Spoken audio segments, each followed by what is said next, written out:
Hello, chemistry students. This is a video for section 4 of chapter 11 in our chemistry book. And it's really short. It's about Graham's law of effusion. And we're going to take a look at just a little bit of the math on how we get there and just a little review of how we've gotten to all the equations of this chapter. So let's take a look. First of all, are these the same temperature? They've been in the room for a long time. Are these the same temperature as the air? And the answer is yes, they are. But do they feel like the same temperature? Take a moment and grab the top of your desk and grab the leg of your desk and see if you think that they feel the same temperature. Your body's going to tell you that they're not the same temperature. The metal always feels colder than the other materials, or if it's hotter, it would be the same. It would be hotter than the other one. But it's all about a matter of perception because metal is a good conductor, whereas other things like, say, wood or your desktop is not a very good conductor. But they're the same temperature. So that means our equation for temperature actually is kinetic energy. Kinetic energy equals 1/2 mv squared. So the kinetic energy in this guy is going to be equal to the kinetic energy in this guy because their temperature is the same. So what does that mean? All right, let's take a look and look at the math based on that equation. Okay, here's our section on diffusion and effusion. And as we were saying, the temperature is the same for two items. So we could say the block of wood and the pliers, they are the same temperature. So if they're the same temperature, then the kinetic energy of one object will equal the kinetic energy of the other object. Well, we know that our equation for kinetic energy is 1/2 mass times velocity squared. And that must equal the same for the other one. Now we're going to say this is 1 and this is 2. These are just tags to keep track of who's who. Now, if I were to multiply both sides by 2, what would happen? Well, those 2's would cancel. I would be left with m1 times the velocity of 1 squared will equal m2 times the velocity of the second one squared. Now let's get the v's to one side and the masses to the other. So to do that, I'm going to divide by the velocity of the second guy squared so that those cancel. And over here, I have to do the same thing. I have to divide by the velocity of the second guy squared. But I want to get rid of this m as well, so I'm going to divide by m1 on this side and divide by m1 on this side. So here the m's cancel and here the v's cancel. So we're left with v squared 1 over v2 squared equals m, notice that's a 2 over m1. Now we don't like square roots, so let's go ahead and square root both sides. I can do a big square root, or I could do individual square roots. It does the same thing. But what I do to one side, I have to do to the other. So we end up with v2, it's not squared anymore, over v1. And now we have to have the square root of m1, 2 over the square root of m1. Now, v is for velocity. In our book, the v is not written as a v, it's a big long line of rate of effusion. That means how fast is it going of effusion of A. And we can simplify that instead of writing all that out to just write velocity, v over v. Now the other little weird thing that just goes against your brain is that, notice that this is a 2. Whoops. This is not a 2. This is a 1. Mr. Singer. This is a v1 over v2. All right. And what that means is that we've got the 1 on the top matches the one on the bottom on the other side. And it just is going to probably bother you a little bit as we move forward. So I apologize for messing that up a little bit, but it is V1 over V2 equals square root of mass of the second object divided by the mass of the first object. So let's take a look at how that might work in some of our calculations. All right, let's do an example from our workbook 11.4, and if you go down to the bottom, there's number 6. And it says the molar masses of helium and hydrochloric acid are 4 and 36, respectively. That means in the same order that they were mentioned. So helium goes with 4 and hydrochloric acid with 36.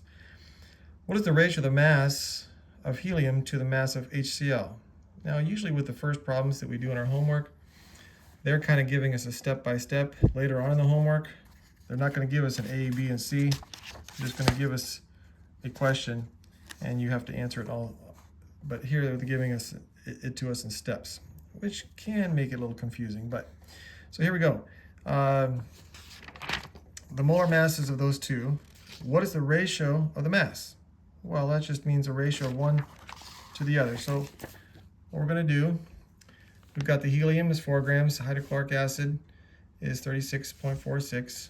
So we have this Graham's law of effusion equation. But right now, all they're asking us for is this first part right here. What is the ratio of the masses? Not even with the square root. So what we're going to do is we're going to take the mass. Now notice which mass goes on top. The mass that goes on top is the B mass. What was the B mass? That was the second one. So notice he goes on top. And then the A mass goes on the bottom. So what is the ratio of their masses? It is 9 to 1. So that is the ratio of the mass. Now, part B says use your answer in part A to calculate the ratio of the average speed. Okay. So let's do part B. So we know that from this equation, the ratios of their velocities are equal to the square root of their masses. So we're going to just take that equation, we'll put 9 and 1 in there, and square root of 9 is 3, square root of 1 is 1, and so the ratios of our speeds is 3 to 1.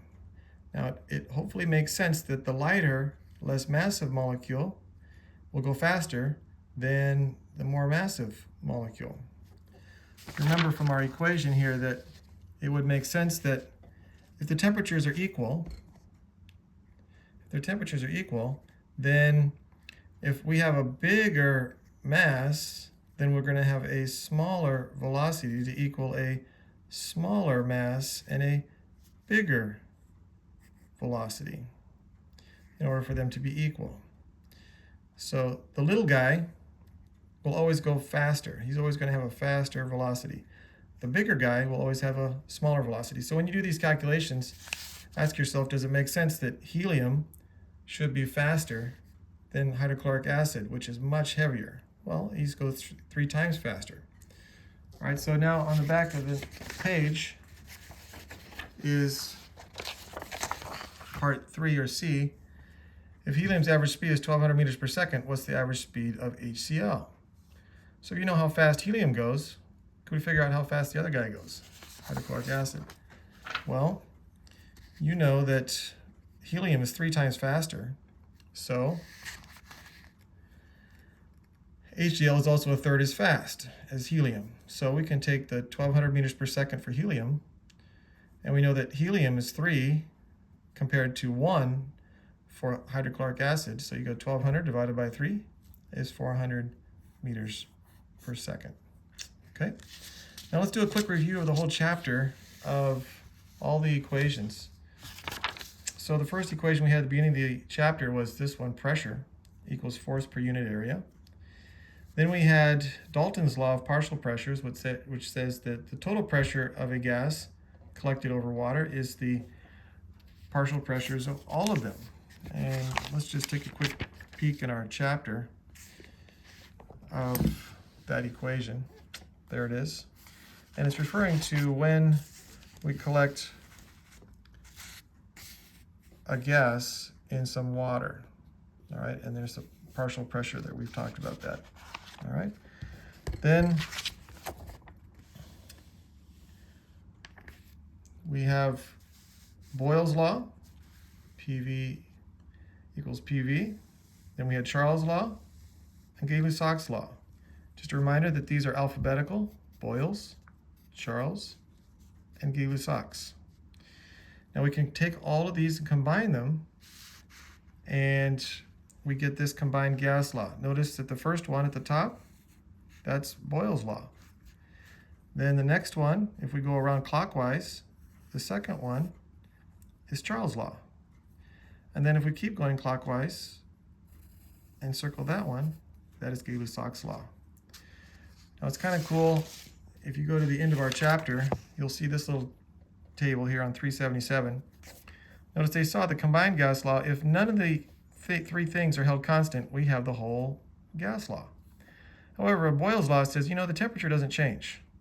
So T over here is the same as T over here. So what happens when the numbers are the same on both sides of the equal sign? They cancel, and you're left with that. Then, same with Charles' law. If the P's are constant, what are we left with? That. And Gay-Lussac's law, if the volume is constant, what happens? We get this law. So hopefully that makes some sense as to how these laws all go together with the combined gas law. Now, then we have Gay-Lussac's law of combining gas volumes. That means, as we talked about, that if we combine gases in chemical reactions, the volumes will be in ratios of small whole numbers. Then we have Avogadro's law, which said that gases of equal volumes will have the same number of particles. In this equation, N is moles, K is a constant. So no matter how many moles we have of any gas, we're going to always have the same volume of the same number of moles of some other gas. Which leads us to the ideal gas law, which you'll notice is very similar to the combined gas law. You got the PV and the T. See, the T could be divided and come over here. And you have PV over T equals nRT. N being the number of moles, just like here, and R is the gas constant, which we talked about that you should memorize, and is right here in our book. You'll be expected to memorize this one. They all can work, but I'm a little lazy and I only want to memorize one of them. So if the given information is in ATMs, then I'm going to use this constant. What if it's given to us in one of these other units of pressure? Why, then I just convert them to ATMs, and then I can use that number for the calculation in that ideal gas law. So then that leads us to the last one we just talked about, Graham's law of effusion. The rate of effusion of A over B equals the square root of mass of B over A, which just simplifies to this equation where velocity is the same as saying rate of effusion. There you have it. We've got quite a few laws in this chapter. You'll need to know each one of them. All right, keep up the good work. You guys are the best.